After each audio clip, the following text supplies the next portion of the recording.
Please subscribe and press the bell icon to get latest updates of নির্ঝরের স্বপ্ন। আপনারা শুনছেন কাহানি।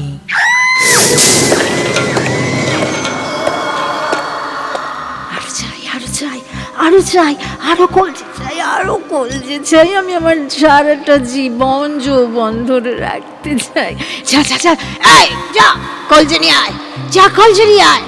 আমি আরো চাই কলজে।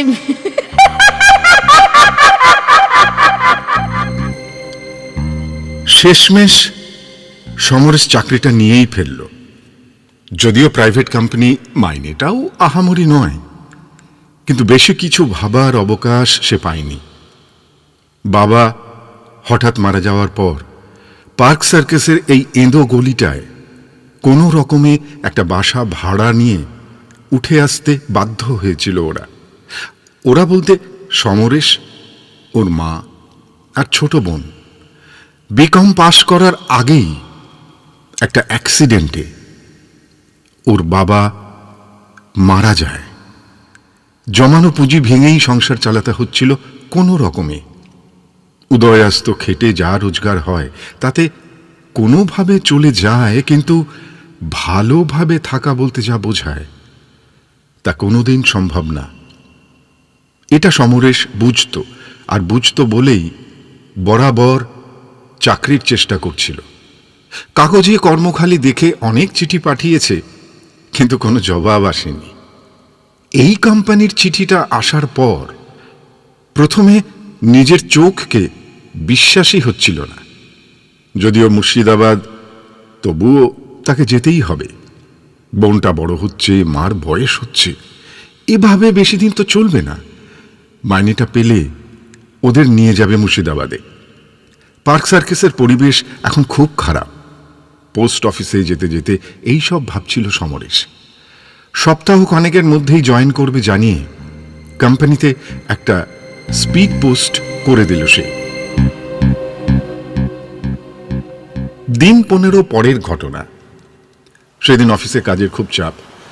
বাইরে বেশ বৃষ্টি পড়ছে। নিম্নচাপ হয়েছে কাল থেকে। এত বৃষ্টিতে খুব দূর থেকে যারা আসে অনেকেই আর সেদিন আসতে পারেনি। আবার কাল মাসের শেষ দিন বলে সব ফাইল আজ জিএম এর টেবিলে পাঠাতেই হবে। তাই এক মনে নিজের টেবিলে ঘাড় গুঁজে ফাইলের ব্যালেন্স শিট শেষ করছিল সমরেশ। হঠাৎ শান্তনুদার ডাকে হুঁশ ফেরে ওর। চলো হে, নিচের দোকানে একটু চা খেয়ে আসি। হাতের কাজটা শেষ করে যাবো দাদা, আপনি বরং খেয়ে আসুন না। আরে চা খেতে গেলে সিট পালিয়ে যাবে না, বুঝলে ভাই। চলো চলো, যা বৃষ্টি নেমেছে সকাল থেকে, একটু চা না খেলে মাথাটা ছাড়বে না। চলো চলো চলো। সমরেশ আর আপত্তি করে না। দুজনে একসাথে দোকানে গিয়ে দেখে দোকানে আরো কিছু লোক বসে চা বিস্কুট এটা ওটা খাচ্ছে। এই দোকানটা বেশ বড়, আর চাটাও করে বেশ, তাই সব সময় বেশ ভিড় থাকে এই দোকানে। তবে বৃষ্টির জন্য আজ লোকজন একটু কম। শান্তনু দোকানে 2 কাপ চা অর্ডার দিতে দোকানি বলল, একটু বসেন দাদা, স্পেশাল চা দিব। আর কি নেবেন বলেন? সমরেশ বলে, 2টো টোস্ট দাও বরং। কি বলেন শান্তনুদা? শান্তনু বলে, হ্যাঁ হ্যাঁ চলবে। ওরা টোস্টে সবে কামড় দিয়েছে এমন সময় দোকানি চা নিয়ে হাজির। বললে, এই লেন বাবু চা। আজ সন্ধ্যায় কিন্তু দোকান খোলা থাকবে নি, তাই ওবেলা আর পাবেন নি গো। সমরেশ জিজ্ঞাসা করে, আজ আবার তোমার কি হলো হে? দোকানি বলে, আর বলেন না, আজ তো নবাবের বিটির দিন গো। আজ রাতে এখানে খুব কঠিন না হলে কেউ বেরোয় না, বুঝলেন? হঠাৎ নতুন খদ্দেরের ডাকে দোকানি ওদিকে চলে যায়। সমরেশ জিজ্ঞাসু দৃষ্টিতে সবে শান্তনুদার দিকে তাকিয়েছে, হঠাৎ মোবাইলটা বেজে ওঠে। জিএম ফোন করেছেন। ফোন ধরতেই জিএম বলেন, আর্জেন্ট ফাইল আছে, শিগগিরই আমার কেবিনে এসো। আর কিছু কথা বলার সময়ই থাকে না। দ্রুত চা খেয়ে টাকা মিটিয়ে ওরা অফিসে ফিরে যায়। সন্ধে হয়েছে, প্রায় 7টা বাজে। সমরেশের কাজ এখনো শেষ হয়নি। অফিসে সে আর বিকাশ ছাড়া আর কেউ নেই। ওরা দুজনই নতুন জয়েন করেছে, তাই ওদেরকেই অনেক সময় বেশি কাজ করতে হয়। বাইরে মুষলধারায় বৃষ্টি পড়ছে, এর মধ্যে বেরোনো খুব মুশকিল। কিছুক্ষণ কাজ করে বিকাশ বলে ওঠে, না ভাই, আর বসলে হবে না, চলো এবার বেরোই। এ বৃষ্টি আর ধরবে বলে মনে হয় না। ওরা দুজনই ফেরার পথে কিছুটা রাস্তা একসাথে যায়, কিন্তু তারপর প্রায় আরও মিনিট 15 সাইকেল চালিয়ে গেলে তবে সমরেশের বাসা। এখনো রাস্তাঘাট খুব সড়গড় হয়নি ওর।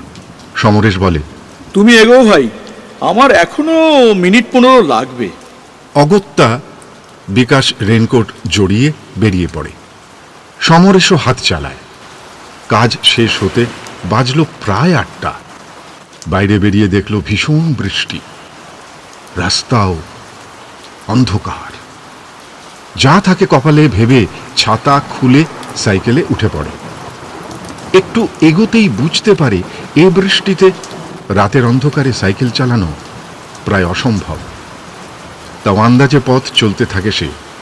বেশ কিছুক্ষণ সাইকেল চালিয়ে সমরেশ বোঝে ও ভুল রাস্তায় ঢুকে পড়েছে। কোথাও কোথাও একটু না দাঁড়ালেই নয়।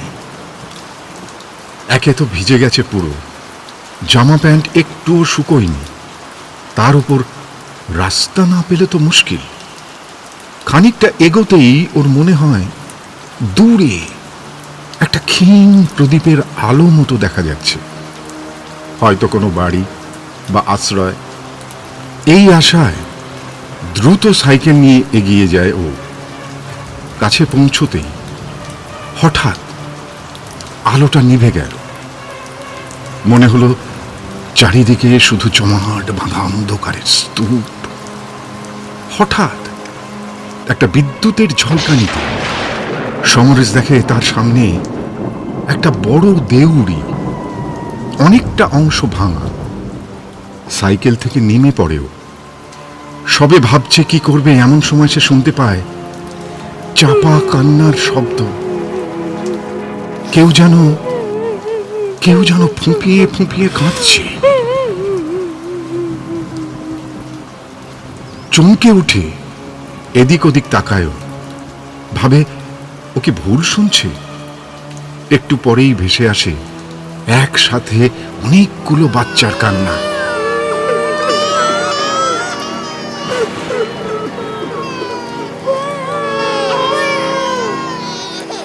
যেন যন্ত্রণায় চিৎকার করছে অনেক শিশু। সমরেশের শির দাঁড়া দিয়ে ঠান্ডা স্রোত হয়ে গেল। অন্ধকারে কোথায় এলো সে? হঠাৎ কোথা থেকে ভেসে আসে আতরের সুগন্ধ। না না না, ঠিক ঠিক আতর নয়। একসাথে অনেকগুলো কড়া ধূপ জ্বাললে যেমন গন্ধ হতে পারে, ঠিক তেমন গন্ধে কেমন ঘোর লাগে সমরেশের। আস্তে আস্তে চোখ লেগে আসে এবং এক সময় ঘুমিয়ে পড়ে সমরেশ। ঘুম ভাঙতে সমরেশ উঠে বসে, দেখে একটা নরম গদিওয়ালা খাটে শুয়ে আছে, মনোরম সুগন্ধ চারদিকে।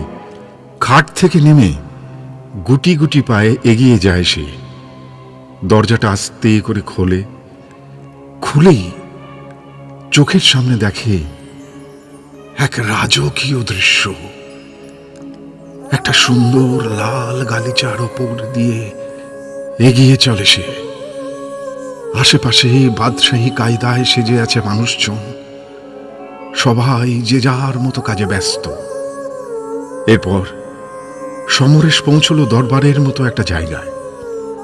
সেখানে বিরাট একটা মণিমুক্ত খচিত সিংহাসনে বসে আছেন এক নবাব, অত্যন্ত সুপুরুষ। তার দুপাশে দুজন সন্ত্রী, সামনে দু সারি দিয়ে বসে আছেন মন্ত্রী, উজির, সেনাপতি আর অমাত্যরা।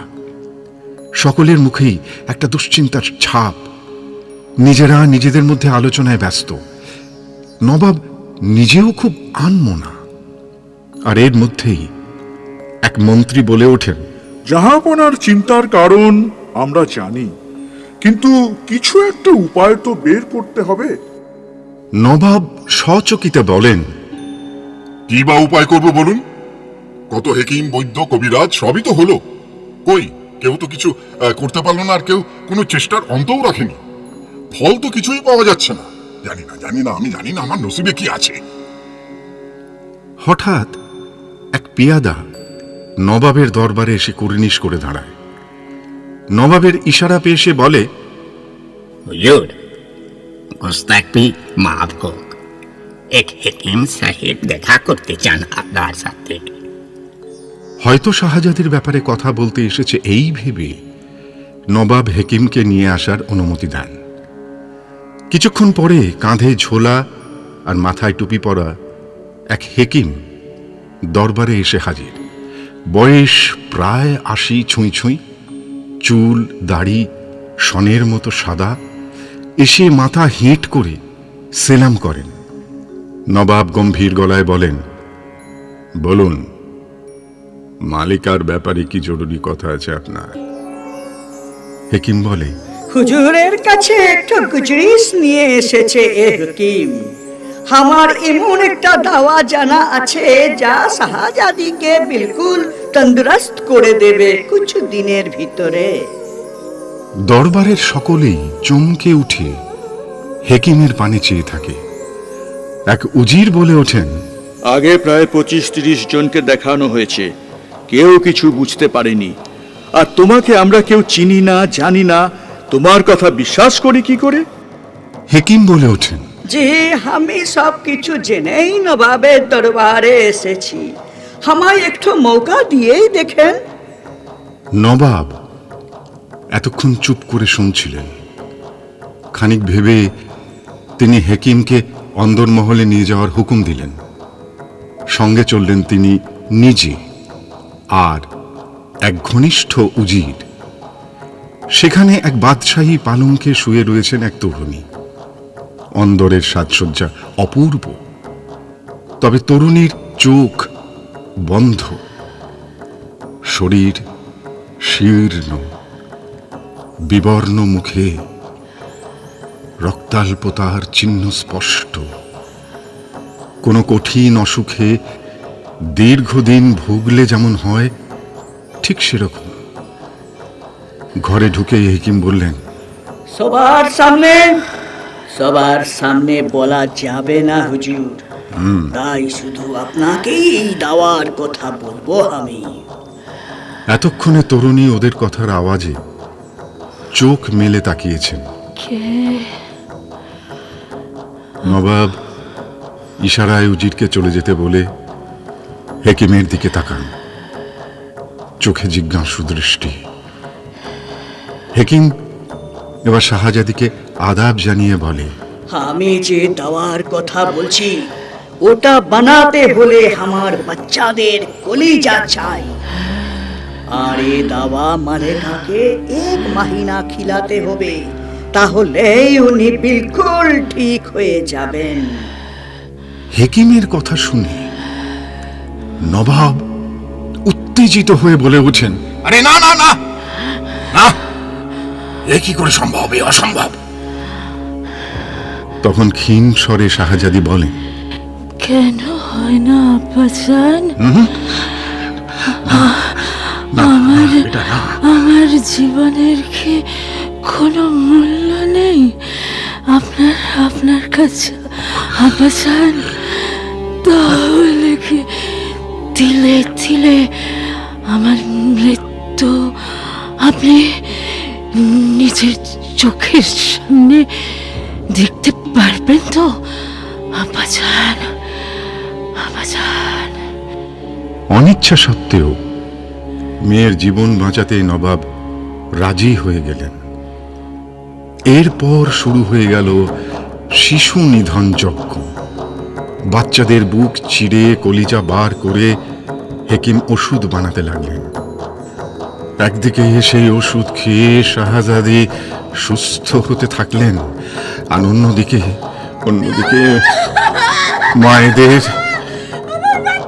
মায়েদের কোল খালি হতে থাকলো।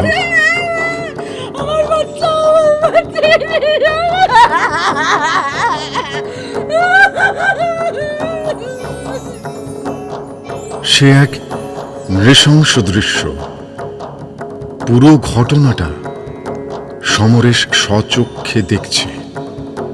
নবাবী তখ্ত থেকে গালিচা শিশুদের রক্তে ভেসে যাচ্ছে চারিদিক। রক্তের স্রোত থেকে পা বাঁচাতে পিছিয়ে যেতে থাকে সমরেশ। এরপর সমরেশ দেখে নবাবজাদি সম্পূর্ণ সুস্থ হয়ে উঠেছে।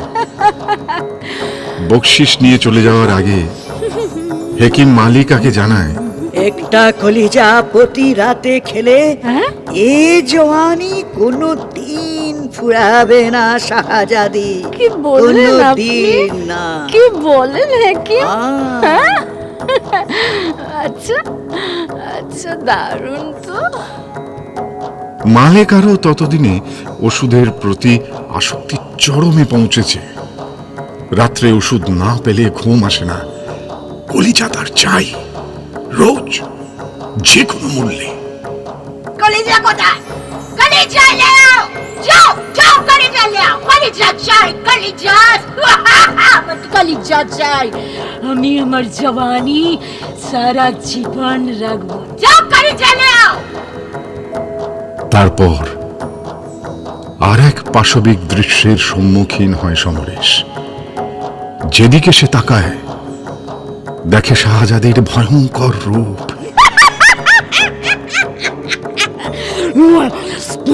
কলিজা, আমার জওয়ানি সারা জীবন থাকবে। এলো চুল, হাতে কলিজা, ঠোঁট দুটো রক্তে লাল, চোখে অপরিসীম লালসা। অট্ট হাসি হাসছে সে। দে দে দে, কলিজা দে, কলিজা দে, কলিজা। কি স্বাদ! দে দে দে, যা চলে যা, কালকের জন্য জোগাড় কর, যা। হাসির শব্দে সমরেশের কান ফেটে যায়। দু হাতে কান চেপে ধরে সে। কলজে খাকিকে দেখে ঘা শিউরে ওঠে ওর।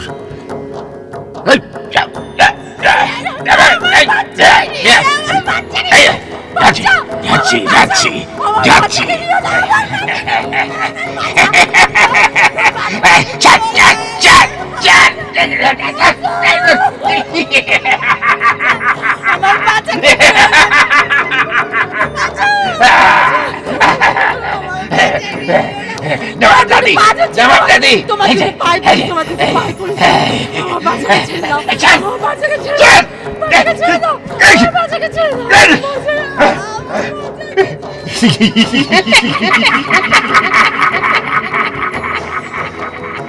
নবাবজাদির ভয়ে তটস্থ দাসীরা নবাবকে লুকিয়ে বাচ্চার কলজে বাদশাহী থালায় সাজিয়ে আনে প্রতি রাতে।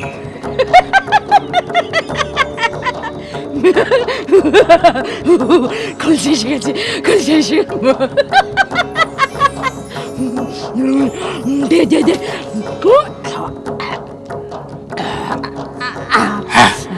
নবাবজাদি, এই যে এই আর একটা। যা যা যা যা, এত দেরি করলি কেন?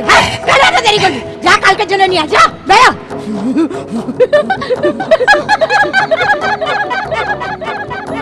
সেই কলজে পরমানন্দে খায় সে। আর অন্যদিকে মায়ের কোল খালি করে বাচ্চাকে নিয়ে আসার সময় সে এক অবর্ণনীয় চিৎকার, কান্নার শব্দের আর্তনাদে ভরে যায় সারা এলাকা। সমরেশ সে শব্দ সহ্য করতে না পেরে প্রাসাদের দিকে ছুটে এসে অন্দরমহলে দেখে আয়নার সামনে দাঁড়িয়ে শাহজাদি। আমার যৌবন, দেখো আমার যৌবন সারা জীবন থাকবে। আমি কলিজা খাবো একটু করে প্রতিদিন। আমি ছোট শিশুদের কলিজা খাবো আর আমার যৌবন ধরে রাখবো। কে আছিস? চলে যা, কালকের জন্য কলিজা দে। এই, কি করছিস এখানে দাঁড়িয়ে? যা, চলে যা। আমি কলিজা খাবো, তোরা দেখবি নাকি? ও কি শাহজাদি না রাক্ষসী? নিজের যৌবন ধরে রাখতে উন্মাদিনী এক প্রেতিনী। কলজে পেতে রাত্রে একটু দেরি হলেই হিংস্র হয়ে ওঠে মাংসাশী বাঘিনীর মতো। কি হলো? কলিজা কোথায়? আমার কলিজা কোথায়? যাচ্ছি আমার কলিজা কোথায়? যা, যাচ্ছি, এখনই যাসনি, তোর গর্দান দেবো আমি। এই তো। নবাবকে বলতে হবে না, আমি নিজে গর্দান দেবো। এই তো, যা, যাচ্ছি। কলজেরিয়া, যাচ্ছি মাতা, যা, যাচ্ছি মাতা, যা, যা, শিগগিরই যা। যাচ্ছি যাচ্ছি। ওদের নির্মম শাস্তি দিতেও কুণ্ঠাবোধ করে না যদি কলজে আনতে দেরি হয়। কলজে পেলেই তার তৃপ্তি, আর সেটাকে হাতে নিয়ে এক এক কামড়ে আনন্দের সঙ্গে রক্তপান করতে থাকে সে। রক্তের নোনতা স্বাদ যেন অমৃত ওর কাছে। কলজে যেন বাদশাহী কাবাবের থেকে উৎকৃষ্ট। হাত মুখ রক্তে রাঙিয়ে নরম বিছানায় শুয়ে পড়ে সে পিশাচি, আর অপেক্ষা করে পরের রাতের জন্য। এ দৃশ্য আর সহ্য করতে পারে না সমরেশ। দৌড়ে পালিয়ে যায় সে। পালিয়ে যেখানে এসে দাঁড়ালো সেখানে একটা বড় ফটক। কাউকে কবর দেওয়ার জন্য যেন মাটি খোঁড়া চলছে। পাশে দাঁড়িয়ে রয়েছেন নবাব নিজে, দু চোখ ক্ষোভে লাল, যেন আগুনের ফুলকি ঝরছে। তার সামনে শেহজাদে মাথা হেঁট করে দাঁড়িয়ে। এতক্ষণে নবাব বলে ওঠেন, তুমি আমার মেয়ে, আমার ভাবতেই ঘৃণা হয়, ঘৃণা হয়। আব্বাজান, আব্বাজান, আপনি বুঝতে পারছেন? আব্বাজান, আব্বাজান, আমি আপনার পায়ে পড়ছি আব্বাজান, আপনি একটু বোঝার চেষ্টা করুন আব্বাজান। না, আমাকে আমাকে লুকিয়ে প্রজাদের কথা না ভেবে সুস্থ হয়ে ওঠার পরেও তুমি তুমি তুমি শিশু শিশু হত্যা করিয়াছ প্রতিদিন। আপনি আমার মেয়ের কথা শুনুন, আপনার মেয়ের কথা শুনুন আব্বাজান। কিচ্ছু শুনবো না, আমি কিচ্ছু শুনবো না। আব্বাজান, আব্বাজান, দয়া করুন আব্বাজান। আমি আমি কি দেখছি আমার চোখের সামনে? এই অসম্ভব। কত মায়ের কোল তুমি খালি করেছো। তার হিসেব রাখো। আমার যৌবন ধরে রাখতে চেয়েছি আব্বাজান। পাপের কোনো ক্ষমা নেই। আব্বাজান, আমি আপনার মেয়ে। না, আমি আপনার মেয়ে আব্বাজান। আমি কিচ্ছু মানি না আব্বাজান, আমি কিচ্ছু মানি না। তুমি চুপ করো। আব্বাজান, দয়া করুন আব্বাজান। চরম শাস্তির জন্য তৈরি হও, যা তুমি পাবে এখনই। আব্বাজান, যা গোটা দেশের মানুষ, এমনকি ইতিহাস মনে রাখবে। আব্বাজান, শুনুন আব্বাজান। তারপর সমরেশ যা দেখে তা কল্পনাতীত। মনে হয় ওর জীবনী শক্তি বুঝি লোপ পাবে। জীবন্ত অবস্থায় শাহজাদেকে দফন করে দেওয়া হলো এ গর্তের মধ্যে।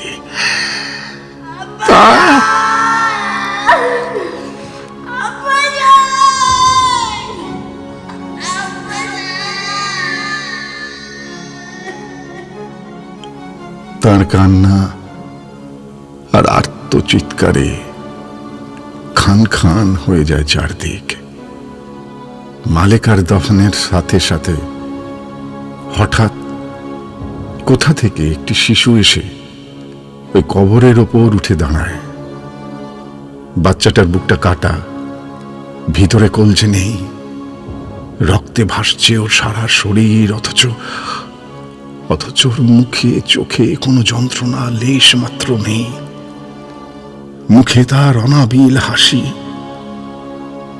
আর কোনো মায়ের গলা যেন শোনা যায়। মরেছে, মরেছে, মরেছে, শাহজাদি মরেছে, মরেছে। দেখ আমাদের বাচ্চা, ওই দেখ আমাদের বাচ্চাগুলো হাসছে রে, হাসছে। শাহজাদি মরেছে, মরেছে, মরেছে, মরেছে। চাপা দিয়েছে, চাপা দিয়েছে। আমাদের বাচ্চাগুলো না শান্তি পেয়েছে, আমাদের বাচ্চাগুলো শান্তি পেয়েছে। মরেছে, শাহজাদি মরেছে। তারপর কান্নার শব্দ চাপা পড়ে যায়। অনেক অনেক বাচ্চার হাসির আওয়াজে। আস্তে আস্তে সেই খিলখিলিয়ে ওঠা হাসির রোল যেন বাড়তে থাকে। আর সেই শব্দে সমরসের চেতনা লোপ পেল। চোখ খুলতেই সমরস দেখে সকাল হয়েছে। কানে ভেসে আসে পাখির ডাক। সামনে চোখ পড়তেই দেখে সেই ভাঙা দেউড়িটা। সেটায় ফলকে লেখা আছে, নবাব মুর্শিদ কুলি খাঁর কন্যা আজিমুন্নিসার সমাধি। ধর্মড় করে উঠে বসতেই দেখে কতগুলো অবাক কৌতূহলী চোখ অনেক জিজ্ঞাসা নিয়ে ওর পানে তাকিয়ে আছে।